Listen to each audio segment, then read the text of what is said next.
and the parent is to blame.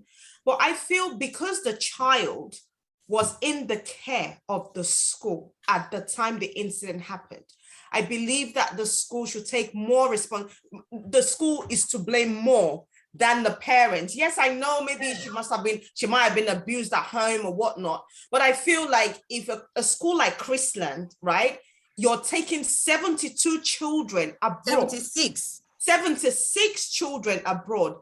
Seriously, if you know you have not got at least a 3-to-1 ratio of adults to those children, you have no business going on that trip.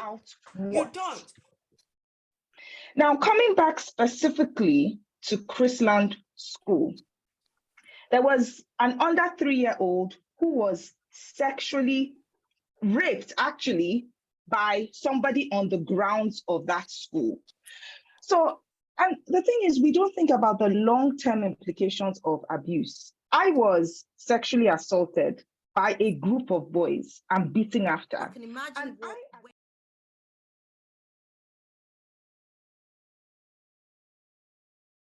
Before we address moving on, let me go to Shade and Celia.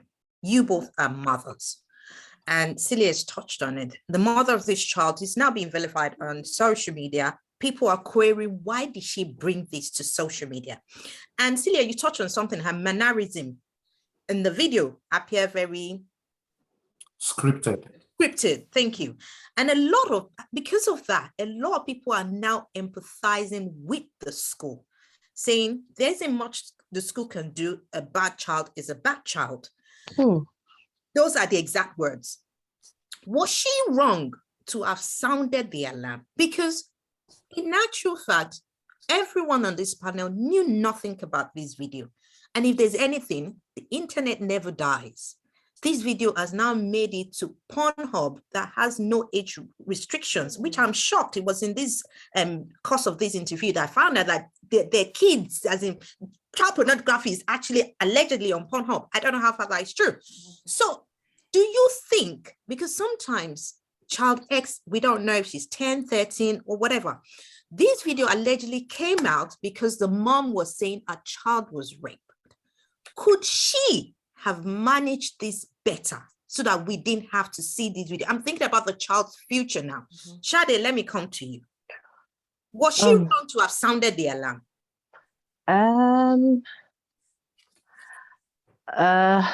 Oh God, I can't even put myself in that position, that situation. But yes, I think that she did everything wrong. She cannot place the blame on the school. I actually blame her because it starts from the home. Yes, it happened where it happened, but it could have happened in a house. It could have been happening in a house, and she's not there to monitor the child. Most Nigerian parents are hypocrites. The thing is, most of us around that age are still living on how we were trained, what our parents taught us. The world has changed, the world is changing, the kids are more advanced. There's a lot of things that they see. How could she have missed it? Did she handle it the right way? No, because if she was coming to say, this happened in the school, we need to check this school out, there's some stuff going on there. I haven't seen the video, so I really don't understand. A lot of people have different views on what happened. So this is third party saying that it wasn't a rape. I don't know, but that was why it all came up like that. And then I now saw a child that, most of us would look like, oh, she just loves dancing. But then you look at the music she's dancing to, you look at how she's dancing, and then you think, So now, and that's the thing. Every time I see a little girl dance in a certain way, I cringe because I'm like, where your mom? Why are you talking like that? What? I know they see it on TV, and it's everywhere now. But the parent has a lot to do. She shouldn't have come out that way. I wouldn't have come out that way. I'm sorry. I'll be fighting that battle underneath with the school because that shouldn't have happened. I'll focus more on taking care of my child because if you're coming out to say I didn't know my child has been that exposed, or even let's even go with a claim that the child was raped, my focus will be on my child for now, on how to get our help, get our counseling, find out more. I'm sure I probably won't be that composed. I Shadi, won't be. let me ask, are we saying that every dance is not sexual? I need to look at it now. We Mm. can't just look at it ordinarily anymore. This thing, like some argument. Shadi, hold on. Do you think it's the way we perceive things? That because to a child, it's just dancing. Yes, because we can't we cannot now, because of how things are, not check everything, not look at it like is that innocent? We have to now. What because are we checking for? We're checking for why are we dancing like that, sweetheart? What's going on with you? Yuri, sorry, because I remember when we were growing up, there was, MTV based Channel O, there was Shino Peters, I remember the early 90s. Yes, and everybody was doing you go for birthday parties, you see the dancing, well. People are dancing Awilo. I'm sorry, I will not dance like that. My father will be there. My dad won't let me dance like that. I'm sorry, Obi. My dad won't let me dance like that, and I will not get a knock on the head. That's what I'm trying to say. So there's some things that we've taken our eyes off, and we just think, oh, they're innocently doing it, they're innocently dancing, but it's no longer. That's not how it was in the 80s or in the 70s or in the 90s. That's see, hold on, because I remember things very differently, because even most of our traditional cultural dances involve hip movements, chest dilution, whatnot, and it's something that and I think why we're starting to have an issue is children have increasingly been sexualized, and nobody is saying stop. You should not be sexualizing kids. Instead, what we're trying to do is say adults can do this, but kids cannot do it. And nowadays, kids function by example. They see it, they do it. Kids have always functioned by example. We saw the video of, a mom giving a baby different items to show how she uses it. Kids are watching really closely. You might think, oh, wow, yes, I can say those words. You don't say it. It's impossible. Even if they don't do it in front of you, they will do it somewhere. So I don't agree with saying, and yes, I might not have like kids, but literally all my friends have like kids.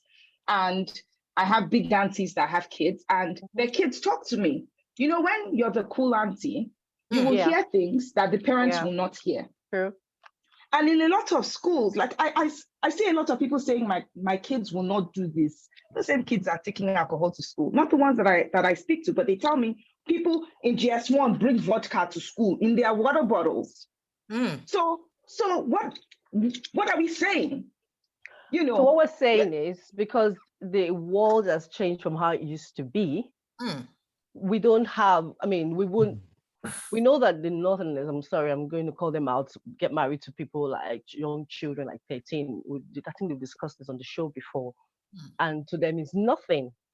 The world is changing. And we as parents cannot be like not seeing things now. We have to really look and ask for questions and talk to our kids. Okay. The world is changing, but you cannot cage your children. I remember going to uni, and children. Most of the people, when I see people that went wild in uni, either they could only wear thread for a while, and by the time they come into school, you don't even recognize them. Versus when they are going home, they now package their. My parents had a policy growing up: any of your friends, bring them inside the house. We want to see them. So they know where to start. It's not, oh, you can't have friends, you can't talk to anybody. No, they want to identify everybody in your circle. We also need to speak to our children. We need to speak to your children, but you cannot raise your children in fear or with a shackle. And this is, we forget that the world our parents grew up in is different from the world we're growing up in, and it's different from the world our children will grow up in. Now, I know a lot of people and the thing with human beings is the more you cage them, the more they find more creative ways to get around the cage. So all you're doing a lot of times is like, for really strict parents, is creating a really stealthy child You're not this. That is not discipline. I know people that they beat. You cannot beat sense into each other. Like there's some beatings that will reform you, but there's some beatings that will create a rebel. You know, and then you lose every relationship with that child. You have lost. So it's about, yes, you want to do the work of parenting, but the harder work for us to do as Nigerians is to create a safer society. Like a lot of people say, oh, yes, the school has no fault, no part. What you're now doing is ensuring, because there are a lot of things that the school has done wrong and no one wants to focus on it. This thing happened, immediately it happened, because we go back to that waiver that is signed, handing the children over to you. This sex tape was rotating around the school, apparently, from all indications. You know, and the school, I can bet you that there will be teachers, people in authority that would have seen that thing immediately they came back from. Okay. Obi, let me pause you. The parents involved. Yeah. Let me pause you for 2 seconds because I want to go to Celia. There's something I'm driving at. Celia, if you can remember, her name is Kanye, you know, on Young, Famous, and African. And she has a 15-year-old child that lives in another apartment close to her. Oh yeah, I remember her. Yeah, and from what Shade and Obi are saying is that the way we grew up is different from the way we're parenting now. And I want you to think about this. The way we're parenting, is that the problem? And could child X mom, could she have done better by not mentioning this video? Okay. Looking at safeguarding this child's future. Yeah, I think child X's mom did what she was asked to do, right? Because this video, by people around her, by people who, I don't know what they were hoping to gain from this. Are they suing the school? Were they trying to put this on the boy that he raped her? I mean, I don't know. Okay. And also, this incident happened since March. This is now April. This news broke on the 19th or the 18th of April or thereabout. Why are we just hearing about it now?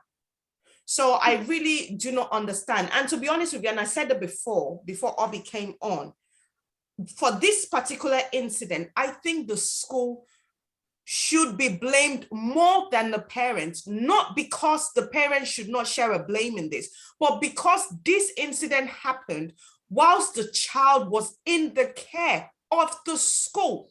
So even if, for example, child X might have been abused at home or she's maybe already having sex at home, we don't know.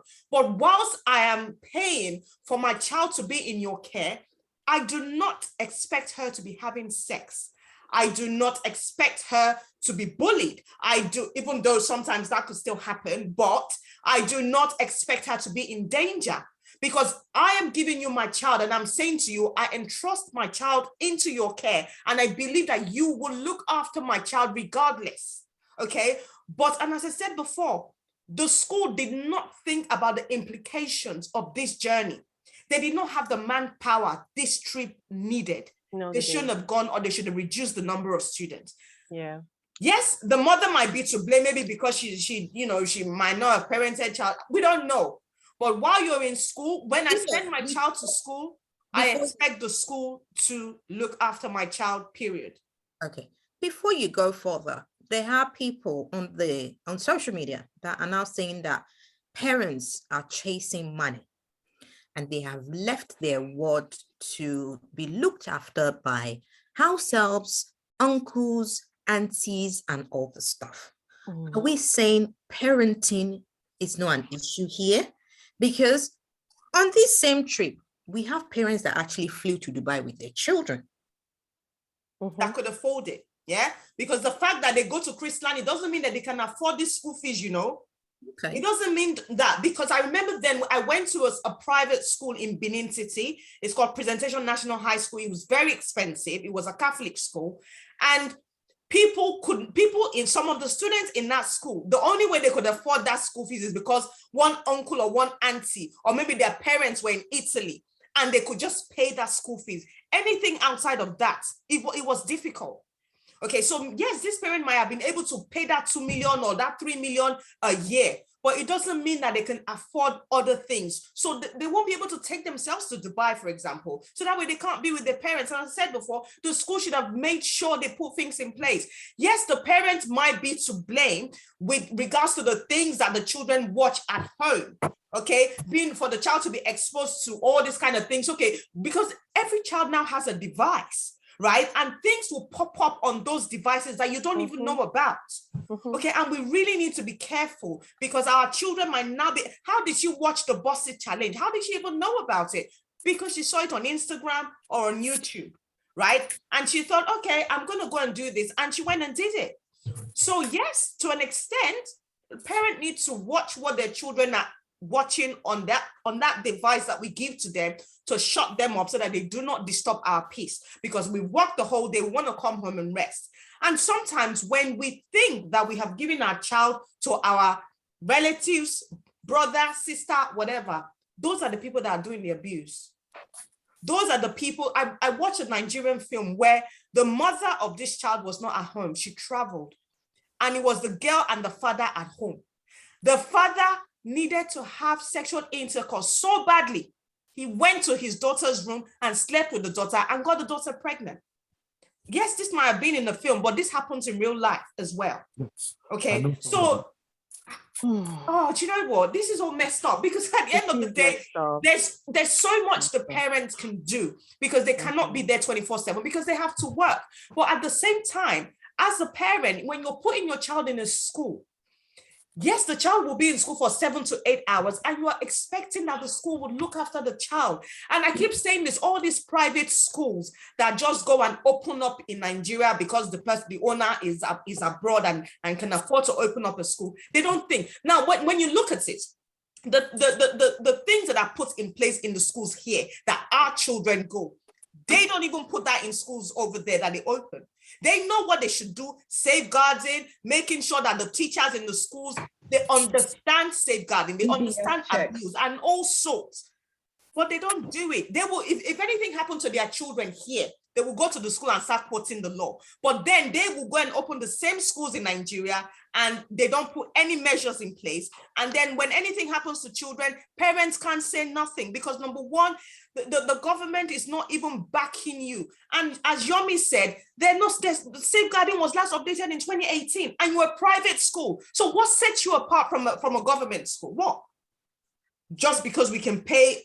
I mean, I don't know, man. Honestly, I'm disappointed. Thanks, Obi, I'm going to, yeah. Sorry, just even using my experience. I was going to use your experience. That was what I was going to when I was in Olashiri. Yeah.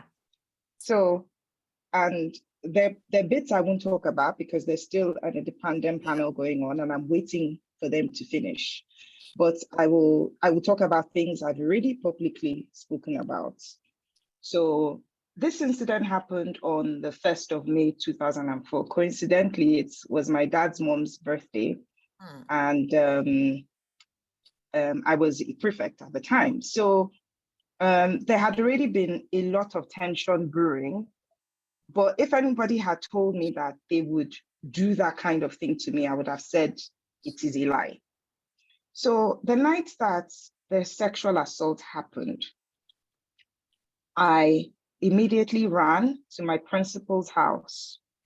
And in fact, there are parts of it, you know, when you experience trauma, part of your brain blacks out. Because I remember when the thing was happening, it was like I left my body and was looking at my body as it was on the floor.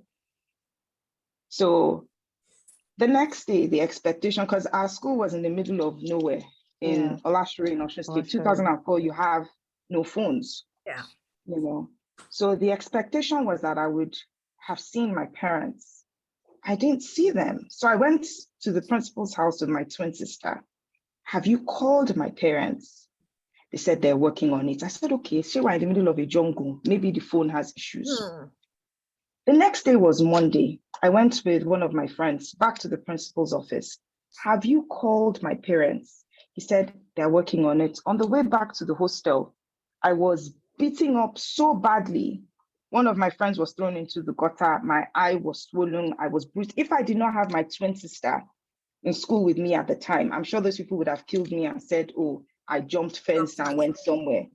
Oh, wow. You know, my twin sister and another of my friends, so they were fighting for about 5 minutes plus for you to know how many boys that were on me, beating me. They had to call reinforcement of security from the main gate to be able to disband what was happening.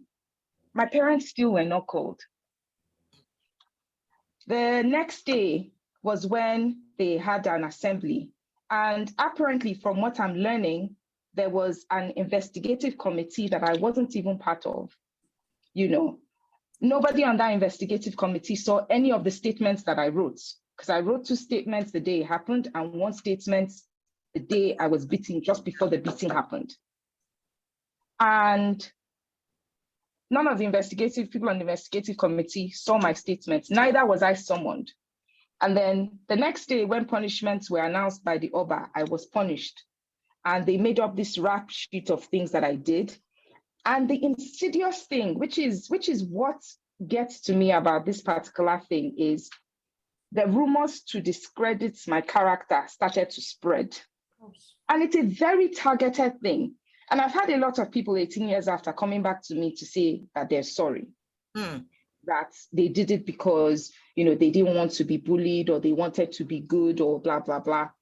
And we forget that there has been a period of this assault happening, that the school has had time to put, you know, a lot of things in place. And the funny thing is, the school didn't even still contact my parents after that. So it was my twin sister that got hold of a parent's phone, because that particular parent was supporting with organizing our prom, and she was in the hostel. Now, there was another girl, apparently I'm learning after, that had a phone in the hostel. But because her boyfriend was one of the people that was involved in both my assaults, she did not come out and say she has a phone. So if that parent was not in the hostel, my parents would not have known anything happened. Now, when this thing happened, my dad was in Kaduna, my mom was in the US. You know, so my dad, my sister called my dad in Kaduna, was like, has the school called you? And she started crying. You know, my dad is like, what is happening? What is happening? You know, then immediately he called my mom's sister, who was in a resident in UCH Ibadan at the time, to come and get us from school. So me, my twin sister, and my junior sister, who was 2 sets below me, who was being horribly bullied in her hostel at the time. Now, the thing people forget about secondary school is that there's a strong peer, they're strong, even probably stronger than university. You don't want to be the only person on one side. Now, my auntie came and took us, and my dad took the first flight from Kaduna back to Lagos that day, drove to Ibadan, and with his drivers, we drove to Alashiri. And he started correspondence with the school. And that correspondence is what is making it very difficult for the school to deny what happened to me, because my dad would not let up. Now, we forget power dynamics. And I think I understand why this mother came out to say, because we're taking her child for pregnancy tests. What would have happened if she was pregnant? Would they have an abortion without telling her parents? Done, yeah. Carry out before anything, yeah. You know, because when my parents, my dad was writing all these letters to and fro with the school, and I spoke about it publicly, that my dad was a bank executive, and the owner of the school used to be, you know, really, really senior in the banking industry. And this whole thing and my dad going to work for me impacted his career, because you have people saying all kinds of things about him. And it got so bad that, you know, the owner of the school at some point said, this is the last he wants to hear about the matter, because he knew he was fighting. So there are 13 sets of parents of 13 boys that are fighting tooth and nail to protect their son. And there's just you and your parents. And, wow. And it is a very, I don't know the right word. It is a very, you know, and my dad wanted to go to court, and I wanted to fight at that point in time, because I was like, these people have taken so much from me, you know. And my mom said to him that they would tear me apart in court. Which they will. Which they would have in 2004. Obi, I hope you're not in Nigeria. Me, I'm not in Nigeria. Thank God, because they will come for you.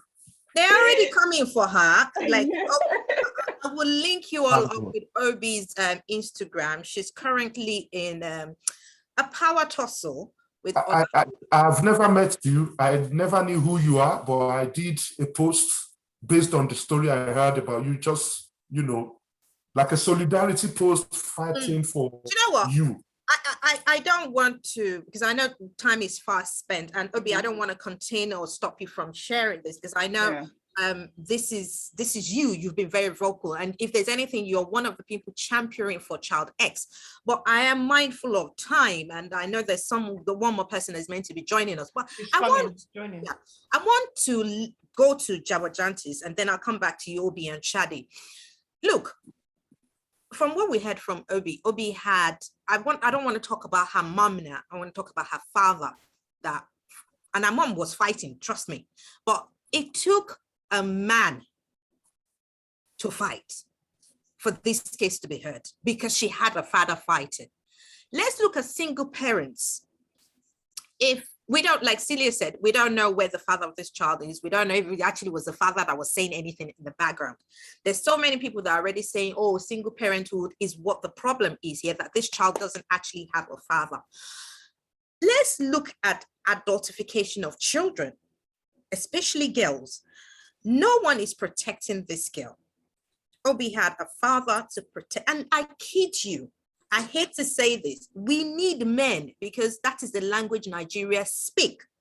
Men need to be forefront of issues for it to have a meaning. I don't know why they think women are lesser human beings. We risk to damage this girl more than anything. Nigeria has over maybe 200 million people plus, if I'm correct. And I kid you, at least 30% of citizens of Nigeria have actually seen this girl in her most vulnerable state, because a lot of people have no conscience, where willy-nilly sharing this video. Jagwajantis, as a father, I want you to put yourself in the shoes of Child X father. What do you expect of the society for a girl child if this child were to be yours? So as a father, I like to be mindful of the kind of words I use. And my missus, she wouldn't go on the social media saying her child has been raped, because we have to be very, very careful. Because this video we're doing now is going to be here forever. And people come back to it and say, but you were saying on that program that day, like you were there, you were saying it was rape, so I don't want to use that word. Based on what I've read from Obi's page, from so many other pages, when you critically evaluate situations, when you critically look at materials, of course, well, unfortunately, we can't look at videos, or we can't ask people to send us the videos so that we can see for ourselves. But when you evaluate the things you read, one will learn to say, you know what? I don't think this issue should be placed on the same level as a rape issue, because whatever we say, people will come back to it. Both people in the act were kids, one 10, the other one 13. Now, could it be that there was an adult telling them what to do? We don't know. They did on their own. No. We don't Sorry, know. Mr. Jags. So we say one was 10, one was 13. Can anyone remember what secondary school was like? Because 10, 13 is like just 1 to 3 to just 3, or just 1 to I think SS1. the kids are very fast now. I don't think any of them is 13. I My think the understanding same was that the boy is 11, the girl is 10. We're not So sure about the age. I don't even know, because The girl is older. So from everything that has been said, the girl is not older than 10. You The think girl, so? from everything that has been said, she's not older than like 10. Said by which people? Who are the people saying these things? We need to remember. So we need to remember that a lot of kids actually look a lot older than they Older than actually their are. age. Yeah, they develop very fast, don't they? We But need they to remember they that. said online that one of the kids in the same room with them was saying their age. This one is this year's, that one is that year, this one is this year. I don't want us to be so hung up about the age. I don't want us to get so wrapped up about the age. These children are children. We shouldn't even be having a conversation about the children now. The conversation, and this is the problem with Nigeria as it is, because in any other country, like not any other country, but any other country where things are working as it should, literally the teachers, the headmistress, all of them will be sitting their asses in jail as we speak. Exactly. But I don't think they will say child Y is raping child X or child X is raping child Y, because they're both kids. That whole conversation, if you listen to her mother, her mother, it is because, so this is my own opinion, and this is my personal opinion, is that whatever, this is 4 weeks. So the school has had 4 weeks. Enough time. And in that 4 weeks, there have been several meetings with different stakeholders of the school.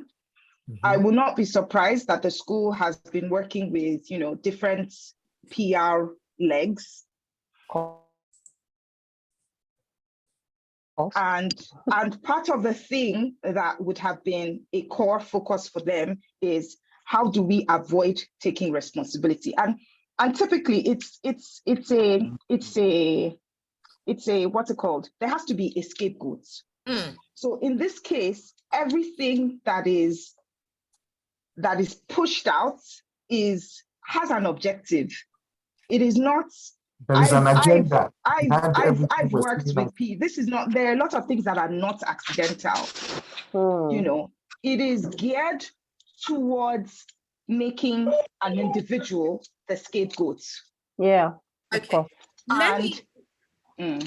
Sorry, Obi, just joining us. If you're just joining or tuning in to Trash It, the episode, on this episode, we're talking about the Chrisland school saga with Child X. Joining us is our very own Victoria Yama. Victoria, welcome on board. Good to see you again. Hi. How are you? I think we've discussed this at length, given Obi's experience, and Obi, with the lack of better word, unfortunately experienced this firsthand. It might not be the way we see with Child X. Obi was sexually assaulted on the grounds of Olashere International School, and which is in a sort of a court battle with the school. Now, Victoria, let me go to you as a mother, okay? Because obviously we've gone around the panel, everybody shared the experience of what they're thinking or what the thought process is when this video broke. I'm going to go to you in a different dimension, because the thing is, you might be coming in quite late, but we've talked about the failures of the school. I want you to drill in and just tell us, because obviously I know nobody on this panel has seen this video. We don't plan to see it, but we've seen instances of minute by minute of what has happened.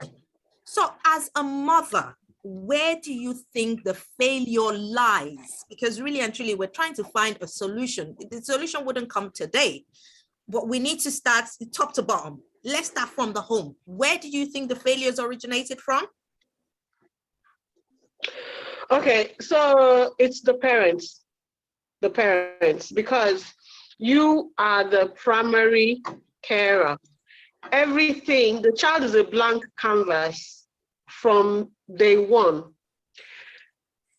If that child had been from a decent home, she would not participate. She wouldn't even want to be where they are discussing a thing like that. Thank you. She wouldn't even want to. She would run. But from what I read, the description I read, and I listened to the mother, can I ask if that woman is really her mother? That's what I said. She's so composed. I don't think that woman is her mother. First of all, age-wise, maybe her last born, but secondly, I don't think, because I will not sit down and somebody is prompting me on what to say. Victoria, sorry, before you continue, what does a decent home look like? How do you know a decent home? A decent home is where there's communication and where there's love. You see, love and communication is what you will use to reach any child, anybody. It is through love and communication that the child is able to open up to you about anything, whether you're threatening the child or not. It is through love and communication that a child is able to. I have a young teenage daughter, for instance. How did she come to tell me about her circle? Because I spoke to her about it. I told her what to expect. I didn't want her reading about it or on social media or taking everything that the teacher told them. Because the information she was getting was, oh my God, it is 4 days of hell. And I, as a mother, I had to say, no, not for all, for some. So you cannot expect it's the way your teacher described it, that, oh, you might not go to school. I said, no. As a matter of fact, when it's happening, you might not even notice. So let me help you count your circle. You see, that's the love and that's the communication. And I did tell her the responsibility that comes with that, whatever, your menstrual circle. Now you're becoming a woman, you're no longer a girl. So you need to think, act, talk like one. You need to reason like one. And always, I'm here, I'm your friend. So that is the love and respect. Now, sometimes, a lot of the times I watch movies with my kids, right? And when there's the kissing part, I don't tell them to look away, close your eyes. No. And if, for instance, sometimes in in a lot of flicks that we watch, when even 15 and 14 and PG, sex comes up, making out comes up, and we just sit through and I watch because I want them to feel comfortable to discuss anything with me. I don't shut them down. Victoria, just let me stress this. So are you saying that you let them watch, and if I don't let them watch in front of me, they'll watch behind me. Behind. So what's the point? During the sex scenes, when they're proper going at it, that's or what just I'm trying to ask. We're just probably snugging. Just probably snugging. Just the kissing, you mean? Just probably kissing. Let me say making out, not proper going at it. Like most of these PG youth adolescent movies, these No, it's not like that now. They make out. They make out like snugging. No. They don't go full blown. That was why I was double checking, because No. Yeah, they do the whole whatever, falling on the bed, and then before they take it off, because it's PG, obviously. But my take is, with a certain age comes responsibility that you owe your child, right? You need to communicate to your child. See, anything you tell your child, your information comes first. Whichever information is coming from outside, but if your child is not able to communicate with you, then I'm sorry. Somebody outside is going to be telling the child what to do. And that is where molestation and threats come in. There are some children, you tell them to do something, that if you like threatening to kill their parents, they will not do it. And they will tell their parents or their mom, whoever. But when a child is very sensitive, especially for most, me, I made a conscious decision not to be in a relationship where a guy comes to my house and nobody comes to my house. No man comes to my house. My daughter is very beautiful and I love her to bits. Even my sons are very handsome. So this time it's not even about the fact that you're dating a guy and no. You know what? Having children comes with responsibilities and sacrifices. And I'm not saying it can work for everybody, but me, I decide that until they grow up to a certain level, I ain't even thinking of marriage. I am not even thinking of it. I can do it on my own, and I'm doing it on my own, because let me have one less stress to bother about. Thank you. That you're liking my little daughter. Are you liking her as a daughter or something else? So based on that, no male in the house, whatever I'm doing, no boyfriend. I don't even want them to hear. I don't even want them to think mommy does anything, They They let them see me as mom. You know, I have a teenage boy and he sees himself as my boyfriend or my husband.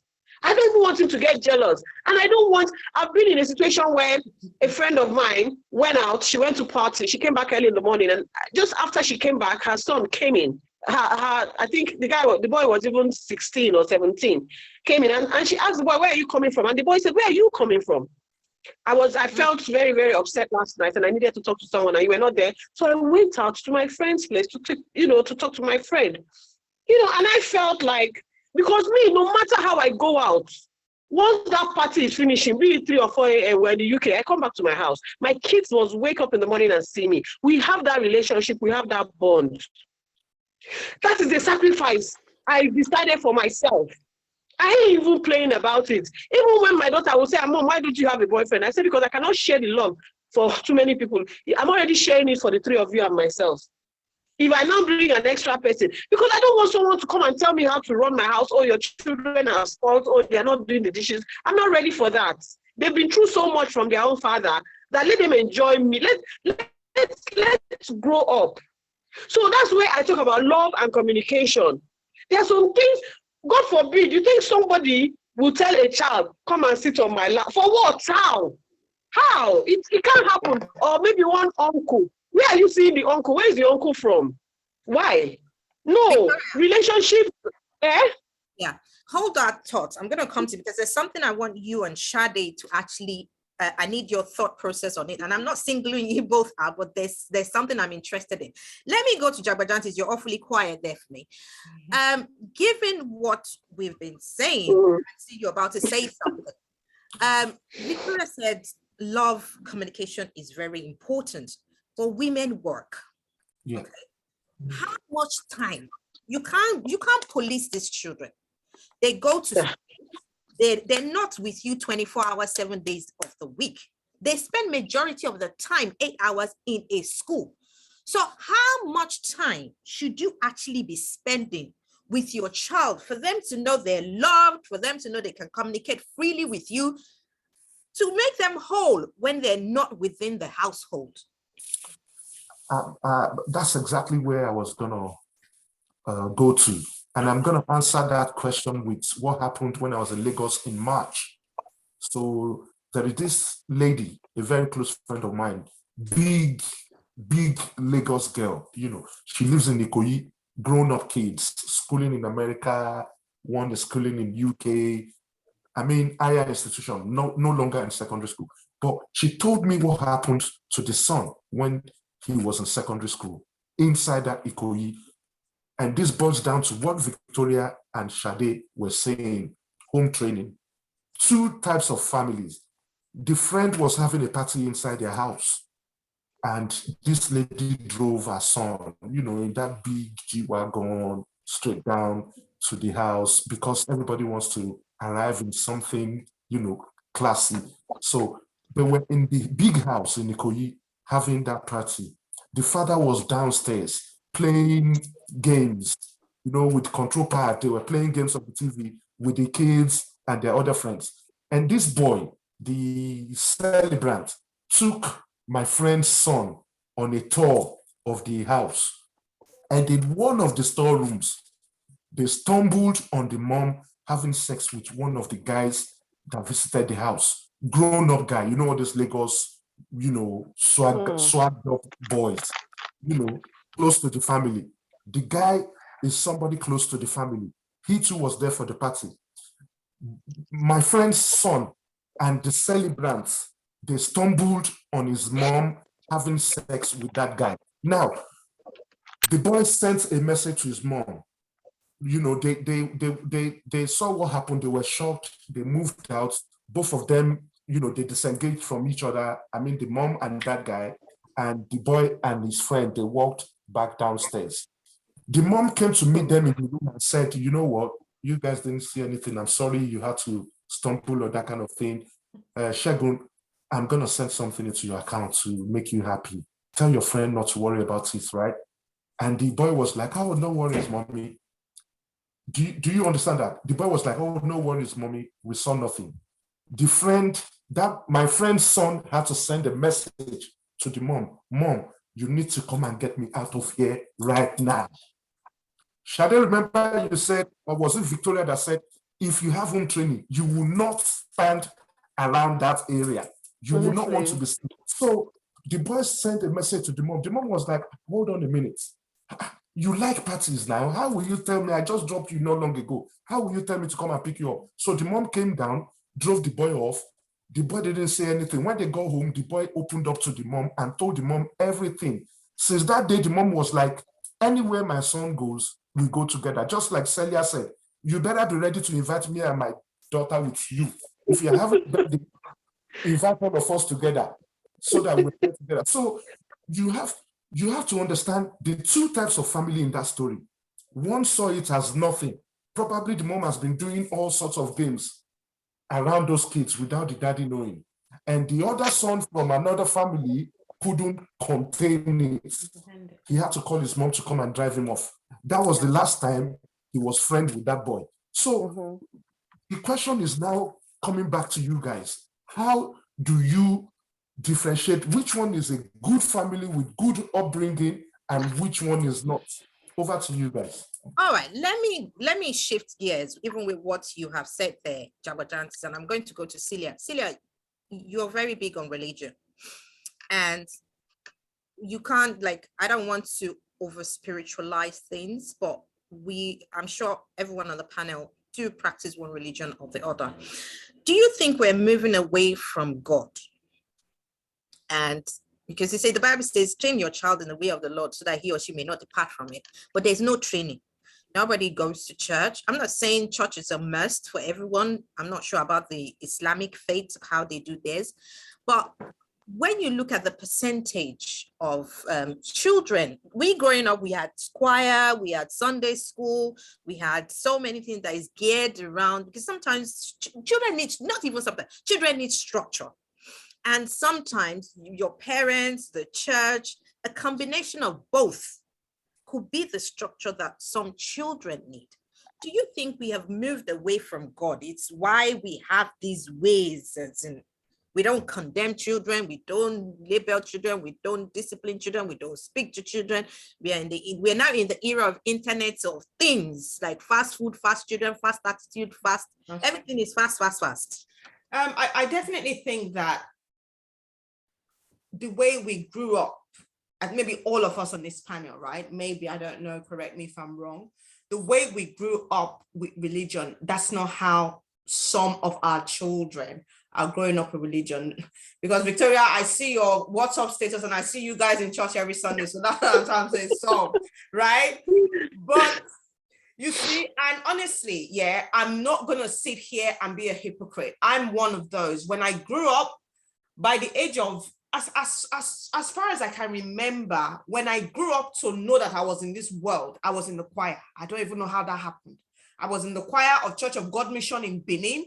We were going from one children rally to another. And thank God, my parents were not always there following us. It was me and my immediate older sister. And thank God, we were never left in the hands of adults that would abuse us. We were never victims of that. Thank God for that. But what I'm trying to say is, we were in the choir.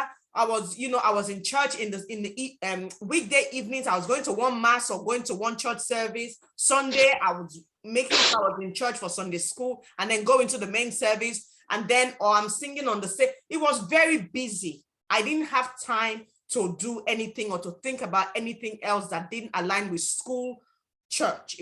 Those were the two things. And I guess now, the reason I said I didn't want to be a hypocrite is now, since the lockdown, and since the pandemic has lifted, I haven't gone back to church with my You're son. online. Yes, I haven't even done it.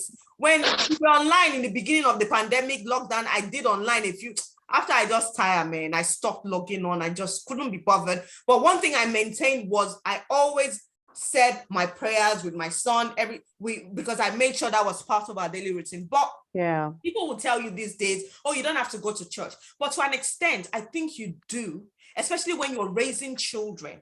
But then again, because when you listen to what churches are preaching these days, there is a tendency that if you do not go to the right church, they would lead you and your family astray. So it's very important. We've said it too many times on this show. Know God for yourself. And that God that you've known for yourself, put it in your child and let him know God for himself. So that when he hears the pastor saying something that is contrary, he will be able to identify it and say, Mommy, this is what this person was saying in church today. I didn't quite agree with it. And you guys can discuss it. But I definitely think because everybody is trying to be woke, everybody now wants to be a friend to their child. Yes, that's good, but there is a limit to everything. Okay. So now when you wake up on a Sunday morning and your child does not want to go to church, you find yourself not forcing your child to go to church because you're like, I don't want to force religion on him. Whereas when we were growing up, who are you to say you don't want to go to church on Sunday morning? Come on. You are going to that church, whether you liked it or not. You're going there, you're sitting down and you're putting that offering. If they give you money for offering and they did not say you put it, you will tell them what you spend the money on, right? So the way we were parented that made us who we are today, unfortunately, our children are gradually deviating from that form of parenting because we want to be our children's friend. We want to be woke. We want to give our children the freedom to express themselves, which is good, but too much of everything is bad.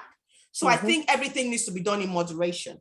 Thank you, Celia. Now, Victoria and Shadi, I will ask you then I'll move to Obi and then we'll round up.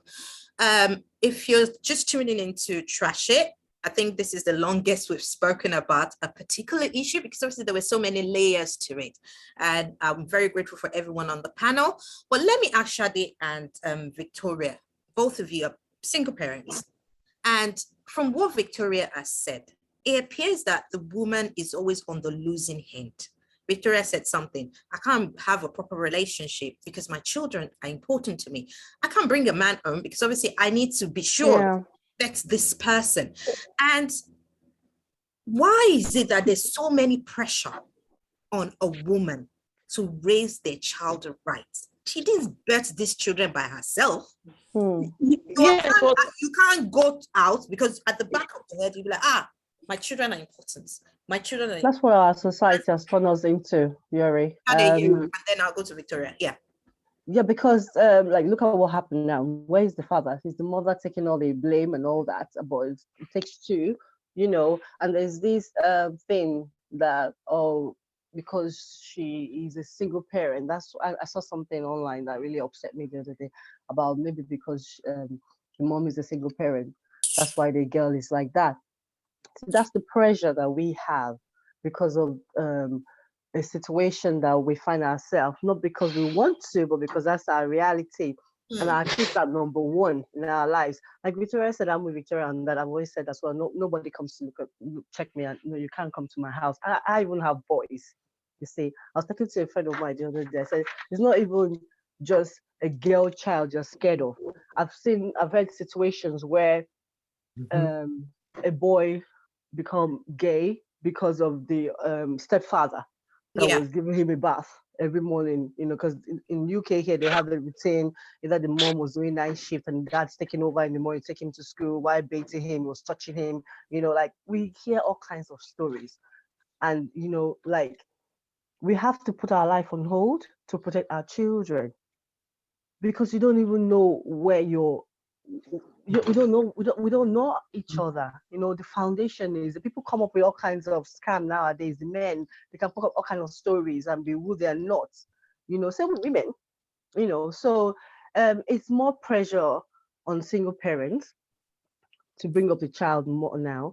And I'm with Victoria with communication. Like I said before, you don't have to be strict. I'm not a strict parent, but my kid knows that, okay? Mommy has this face, she doesn't take nonsense. But I also talk to my child and I also educate them according to their age. Like there's some certain things you need to know. My son can come and tell me he has a crush. We talk like that. And I'll be like, I want to find out your girlfriend. And he'll be like, I don't like her anymore. She doesn't like to study. We talk like that. And that's why I'm saying that we need to move away from how we were raised in the 70s, in the 80s, or even in the 90s. So how kids are nowadays, these kids. The other day, my son was looking at something on his laptop and I said he wants to see how a pregnant woman looks. I'm like, why, what's going on? And he told me his friend was talking about it. So they talk. He's got, they talk to other kids. Other kids are not like him. But because they've put that in his head, he wants to see for himself. So I needed to say, okay, let me see where you are. For next time, ask mommy. Then I started educating him. So yes, we do work. We're tired, but we also have to create time for the children. And you can start this conversation as early as in the morning while getting them ready for school or while making breakfast or even when picking them up. My kids ask me every day, Mom, how was your day? And I say, oh, usual. How was your day? And then they start talking. You have to ask them. You have to ask, how you doing? What do you think about that girl? They will tell you things if you come down to their level and ask them questions innocently. Like, so what's going on now? They will tell you. But when we're like too strict and we don't want to hear, we're too busy chasing paper, and then this kind of thing happen. I don't even know where to start with this situation with the mother. And it's such a shame, but I would be taking care of my daughter first because that would be my main concern about what's, because I'm sure the mother must have seen the video. I haven't seen it, but I'm sure she must have seen it, but still how bad it is. And I don't know who told her to come out like that. I mean, there's a way you can fight this thing. If it was over here, that child probably wouldn't have been named. You are going to court We to wouldn't have have her known not the named. child. But look at the way we just, and then I don't even like the attack on the girl. Why are they attacking the girl? Why are they trying to justify? I mean, it's just so bad now. I don't even know what to say. It's gone into a totally different situation right now. And I'm bleeding for that child. How? Who is protecting that child? Who is taking care of that child? She's a victim somewhere. She's damaged. How do we take care of her? Not fix her, not pass blame. I know we pass blame, but that the main person right now is that girl. Thank you, Shadi. Victoria. Yeah, again, discipline. What's discipline? What do you call discipline? Discipline is a word they coined. When we're growing up, discipline your child, or what did the Bible say? Yes, but once you're also disciplining the child, according to the Bible, the same Bible also says that parents do not trigger, well, in my own words, trigger your child, so that the child, like, Shadi said, because there's a lot of attention that the lone parent would fail. So we go the extra mile, but most times it's out of choice. Because from my background of domestic violence, relationship is even like a trigger for me. So because it's like starting all over. And then let's go back to our parenting and how our parents, took care of us. My home was a very, very strict home. I'm sure my mom, if I was living with her today, she probably still want to give me a slap when I disagree with her, right? And I would also say, because I was trying to run away from that home, I also got into a marriage. I would always say my marriage was from £5 to £5 because I was trying to run away. So all the so-called discipline I was supposedly getting made me just want to run. And how else could I escape? In Nigeria, even when you're in university, my mom would come to uni like early in the morning. Most of my friends know. She would come to my room to know if I slept in my room. So it was like, the only way to escape this woman was to just marry. This was more conducive if my house was peaceful and not toxic, right? I was making money. I would have stayed. I would have really, really been very, very. The family home, it affects a child in every adulthood, though, everything. And I always go back to that. If I was not beaten as a child, I would not think that being. For some reason, Victoria, we can't hear you. Your internet is, I don't know, connection. But I'm going to move on to Obi. Obi, In closing, because obviously we're closing now, and I think we've kind of over-trashed, I wouldn't say over-trashed because there's so many things we still need to put child X in the middle of all this. Obi, given what you've gone through, given your struggles with Olashore International, failing to be accountable for their failures, what do you think needs to be put in place with all these schools? You know, Sia said something, Jabajantis and Shade and Victoria and Yomi actually touched on something: lack of accountability, lack of processes. So in closing, what do you think needs to be in place moving on forward with private schools or educational institutions in Nigeria, that we are charging $1 million and a buck for a child, but you are failing in actually raising the child? So, Well, excuse me, it's not the duty of a school to raise your child. But Your school, Victoria, no. you can No. argue that I've raised my child somewhat. I'm bringing my child to your environment to be educated. Part of education is training the child as well. No, those are, you see, as per your body, those are your own personal hygiene, social skills, and all that. It's not part of education. How to use your body is not 1 + 1. No. So how to use your body should start from the home. How to clean. Your teacher doesn't teach you how to clean yourself after a bath or after you use the toilet, do they? And if not for coronavirus, your teacher is not really interested in whether you washed your hands after you use the toilet. Who teaches you how to wash your hands after you use the toilet? You learn that from home. And then the school, sometimes, not all the time. So I do not agree that it's in the school's place to teach my child social skills, you know, how to be a functioning human. Do the maths and English and study and all that. Because some children are geeks. They're very intelligent in school, but manners, they are zero. Yeah. Some people grow up to be successful professionals, but their personal skills, zero. They don't have it. And you would typically know. And one thing I've always said, I'm not a boarding school supporter. You know, we've talked about that, you know, last year or thereabout. I will tell anybody, anytime, any day, you see that boarding school? No, it has damaged so many people that I know, so many adults now that went to boarding schools in Nigeria. They are damaged. A lot of them cannot even say what happened. Their self-esteem, their sexuality, everything. Now, it's not even like most boarding schools here. Most boarding schools here, you go on a trip, there's a teacher. Where is the time for these children to be doing? Where are all the carers? Where are all the teachers? They don't leave these children. There's a schedule. 8 o'clock you're here, 9 o'clock you're there, 10 o'clock. There's no time to stay in your room and be walking about when you go on an excursion, to the best of my knowledge. You understand? But Victoria, don't you think that's where the school, don't you think that is where the school failed? Because in as much as it's the responsibility of the parents to train their children and whatnot, but when your child goes to school, right, the school is responsible for the care and safety of your child. Now, Yes, when the school takes all these children, 78 of them, to Dubai, the care and responsibility and safety of those children is in the hands of the school. You're not there. Yes, but the children were in a room, so they were safe.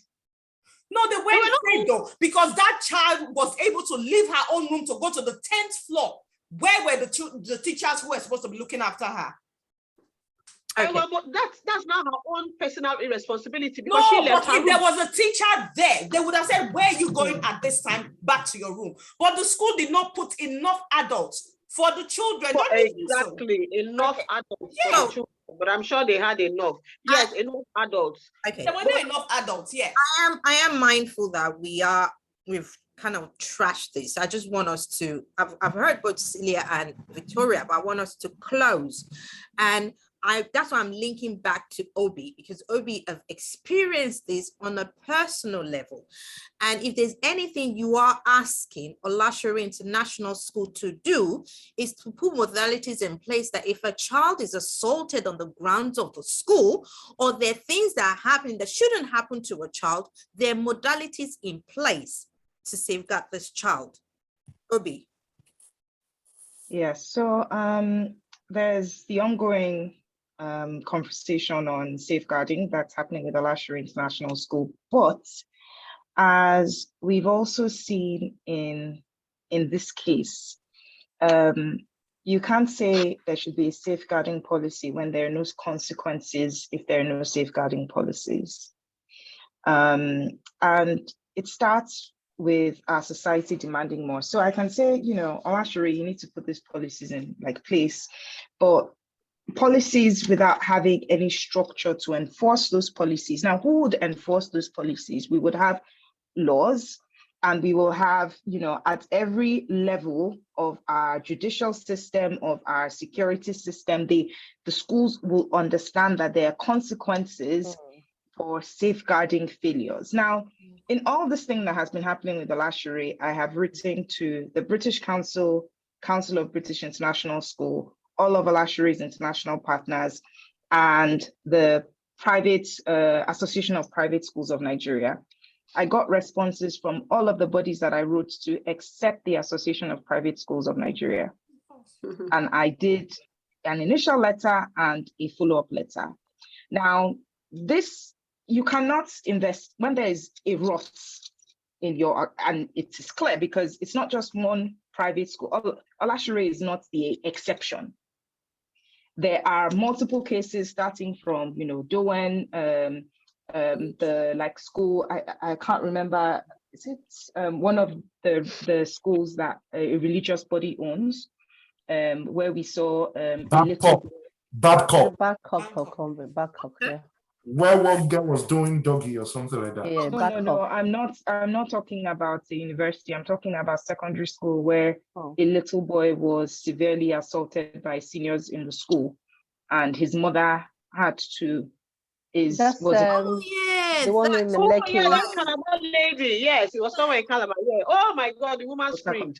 She screamed. Yes. They tried to shut her down. Yeah. They tried to shut her down, and we know that there are a lot of parents who haven't gone the public route, because when you go the public route, you have to be ready for a battle. Yes. You know, and it is unfortunate that in Nigeria that we're in, to get schools to do the right thing, you have to literally be ready to go to war, and you have to have the resources to go to war. True. A lot of parents do not have that. You know, I'm able to fight the school because I have the resources to fight the school, but a lot of people do not have that. You know, so we can have all the safeguarding policies, but without it being enforced. And this is where it is disappointing that society has taken this stance to victimize child X. Let's use child X in this manner, instead of the school has failed. You know, because if we do this, if another child is in this situation, the parent is going to be thinking, we better just keep quiet. You know, even if the child is assaulted or beaten, the parents will be like, nothing happened to the child that was killed. Nothing happened to the school. The school is open today. Nothing has happened for all the dead children. Let me just carry my child and look for resources to move them abroad if need be. And the problem continues. And this is why, as you know, Yori, I'm all about education, because we clearly, as a society, do not understand what the core issue is. The core issue is children need to be protected. And we need to ensure that there are consequences when children are not adequately protected wherever, like even if a church takes children on excursion and something happens to that child, hold everybody in that church responsible. School, church, so people understand that as a society, we do not play with our kids. But if you say, oh, because it happened to someone's daughter, the person is wayward, you are continuing to expand the rot that allows children continue to be victimized. Yeah. Child X is not the issue here. The issue is a lack of safeguarding and protection. Because a lot of schools have those mottos, raising a new generation of leaders, raising blah, blah, blah, raising. If a child is in school for 9 months out of 12 months in a year, in their formative years, if you're in boarding house, that institution is raising that child. And you're collecting, in most cases, millions to raise a child. So why will you not do the needful? If it is that we're saying that secondary boarding houses do not have the resource to safeguard or raise children, then all of them should be shut in Nigeria. You know, and that is where I will close it. I think we've kind of trashed this, and once again, I would imagine you're just joining us, but if you are just joining us, this is Trash It, where we do detailed trashing of any topics that land on our doorstep. I want to personally thank every one of you on the panel today, because I think you've kind of given your blood, sweat, and Celia, you wanted to say something? Sorry, I just wanted to ask. I hear the girl, Child X, was expelled. What happened to the boys? Were they expelled too? Child X has not been expelled. She has been suspended. Were the boys suspended as well? They were under the same sentence right after this news broke. Yeah, that's what they've been, not before. Yeah, she went first. It was when the noise came, that was when all of them were suspended, and it is what it is. So, like I said, we're gonna round up and just we wish Child X, and I hope there's someone taking care of this child, solace. I'm hoping that the parents are able to access the necessary therapy for this child, because she will need that, given what she's gone through, and as well for the boys as well.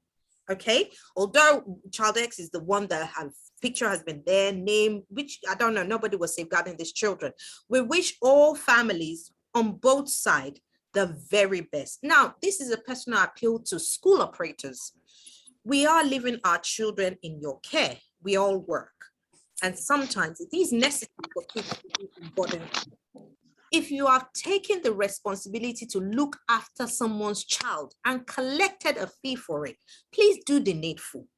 If it's training, if it's working with private bodies to do the necessary safeguarding training that your staff do need, access it. It's all out there in the space.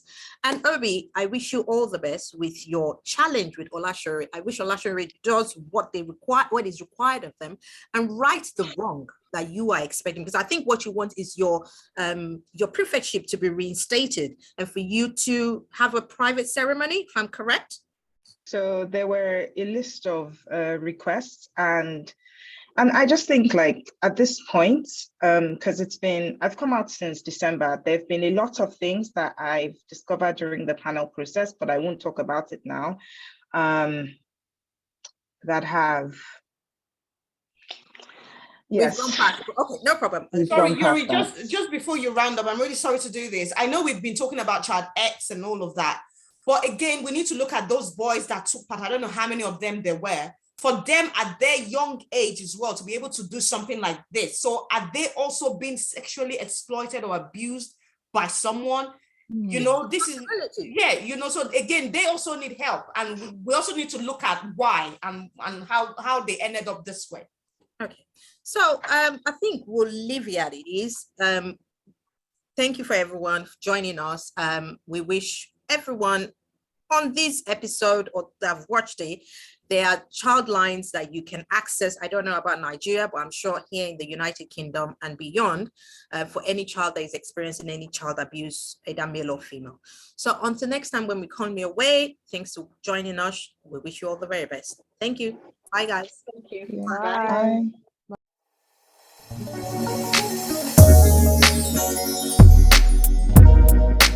Bye.